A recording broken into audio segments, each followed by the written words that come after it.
विधानसभा चुनाव के परिणाम सामने आ चुके हैं। इस बार फिर से पिछली बार का एक आंकड़ा यूं का यूं ही बना रहा है। कैबिनेट के सिर्फ 3 चेहरों की वापसी हुई है। हालांकि तीनों चेहरे अलग हैं, जिनमें से एक खुद नायब सैनी और 2 मंत्री जिन्होंने जीत हासिल की है। बाकी तमाम मंत्री जो चुनावी मैदान में थे वो हार गए। एक रिपोर्ट आप देखिए।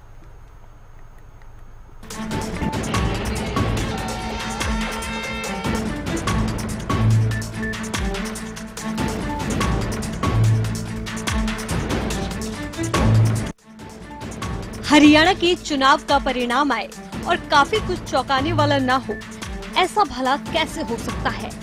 साल 2019 में तत्कालीन कैबिनेट के मुख्यमंत्री और 2 मंत्रियों को छोड़कर बाकियों को हार का सामना करना पड़ा था। ये इतिहास एक बार फिर साल 2024 में खुद को दोहराता नजर आया। इस बार भी मुख्यमंत्री और 2 मंत्री ही जीत पाए हैं। लाडवा से नायब सैनी जीते। मुख्यमंत्री का चेहरा रहे नायब सैनी लाडवा से चुनावी मैदान में थे। कांग्रेस के पूर्व विधायक मेवा सिंह से मुकाबला काफी दिलचस्प था, लेकिन इस मुकाबले में 16,000 से ज्यादा वोटों के मार्जिन से नायब सैनी को जीत हासिल हुई। मंत्रियों में सिर्फ मूलचंद शर्मा और महिपाल ढांडा जीते।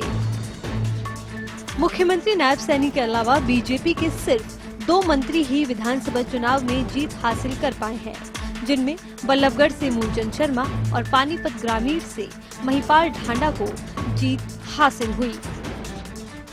बीजेपी के 8 मंत्री हारे। जेपी दलाल नायब कैबिनेट में वित्त मंत्री रहे, लोहारू से हारे।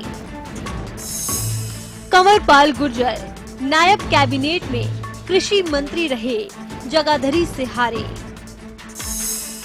कमल गुप्ता नायब कैबिनेट में मंत्री रहे, हिसार में तीसरे स्थान पर रहे।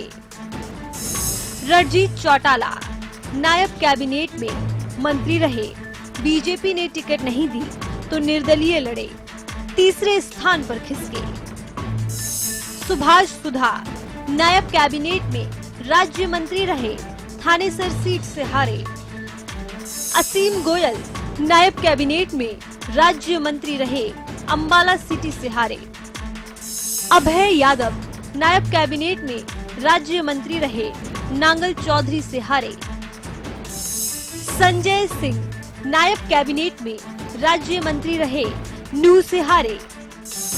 स्पीकर रहे ज्ञानचंद गुप्ता भी हारे। स्पीकर रहे ज्ञानचंद गुप्ता पर बीजेपी ने फिर से भरोसा जताते हुए पंचकुला सीट से उन्हें उम्मीदवार बनाया था, लेकिन इस बार कांग्रेस के चंद्रमोहन बिश्नोई से उन्हें हार का सामना करना पड़ा। 3 मंत्रियों को नहीं मिली थी टिकट। नायब सरकार में मंत्री रहे बनवारी लाल, बिशंबर वाल्मीकि और सीमा त्रिखा को बीजेपी ने चुनावी मैदान में ही नहीं उतारा। हरियाणा में विधानसभा चुनाव हमेशा से ही दिलचस्प रहे हैं। इस बार भी वैसा ही मुकाबला देखने को मिला। भले ही बीजेपी ने हरियाणा में लगातार तीसरी बार जीत हासिल कर ली हो, लेकिन साल 2019 की तरह ही कैबिनेट के 2 मंत्रियों को छोड़कर बाकी सभी को हार का सामना करना पड़ा है। Bureau report, Haryana news.